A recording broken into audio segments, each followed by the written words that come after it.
চীনের সিচুয়ান প্রদেশে অবস্থিত চৌ-ইকো জলাভূমি বর্তমানে পরিবেশ সংরক্ষণের এক অনন্য উদাহরণ হয়ে দাঁড়িয়েছে। গেল এক দশকে স্থানীয় ও কেন্দ্রীয় প্রশাসনের নিরলস প্রচেষ্টায় এই উচ্চ আলপাইন জলাভূমিটি তার হারানো যৌবন ফিরে পেয়েছে। আরও বিস্তারিত থাকছে প্রতিবেদনে।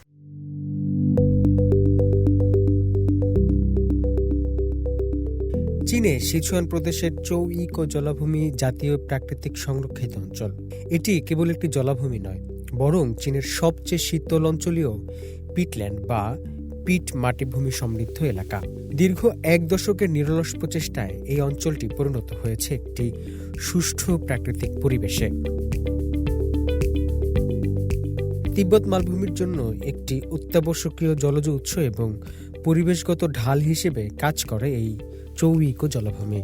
1998 সালে এটিকে জাতীয় পর্যায়ের সংরক্ষিত এলাকা ঘোষণা করা হয় এবং 2008 সালে আন্তর্জাতিকভাবে গুরুত্বপূর্ণ জলাভূমির তালিকায় স্থান দেওয়া হয়।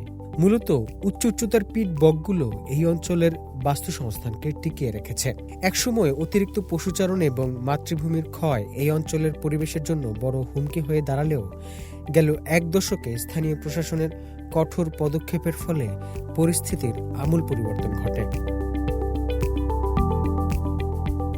নিয়মিত টহল, উন্নত প্রযুক্তির মাধ্যমে পর্যবেক্ষণ এবং ক্ষতিগ্রস্ত এলাকায় ঘাস ও জলজ উদ্ভিদ রোপণের মাধ্যমে চৌ-ইকো জলাভূমি এখন পরিণত হয়েছে প্রাণীদের জন্য আদর্শ আবাসে। পরিবেশের এই উন্নতির ফলে এখানে বন্যপ্রাণীর সংখ্যা উল্লেখযোগ্যভাবে বেড়েছে, যার ফলে বর্তমানে এটি কালো গলার সারস, সাইবেরিয়ান সারস ও রাজহাঁসের মতো বহু বিরল প্রজাতির একটি নিরাপদ ও নির্ভরযোগ্য অভয়াশ্রমে পরিণত হয়েছে।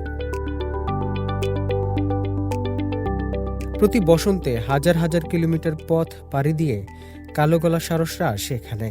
এটি এখন তাদের মিলনের এবং বংশবিস্তারের প্রধান জায়গা। শীতের আবাস ছেড়ে এই দীর্ঘ পথ পাড়ি দিয়ে এই লেকে পাখিদের আগমন প্রমাণ করে চৌ-ইকো জলাভূমি এখন বন্যপ্রাণীদের জন্য একটি সত্যিকারের অভয়ারণ্যে পরিণত হয়েছে। চৌ-ইকো জলাভূমির এই ইতিবাচক পরিবর্তন শুধু চীনের জন্য নয়, বরং বিশ্ব জলবায়ু রক্ষার লড়াইয়ে একটি বড় সাফল্য। সঠিক পদক্ষেপ এবং প্রকৃতির প্রতি ভালোবাসাই এই বিপন্ন বাস্তুসংস্থানকে পুনরায় বাঁচিয়ে তোলাছে এই জলাভূমিকে। হোসনে মোবারক সৌরভ, সিএমজি বাংলা।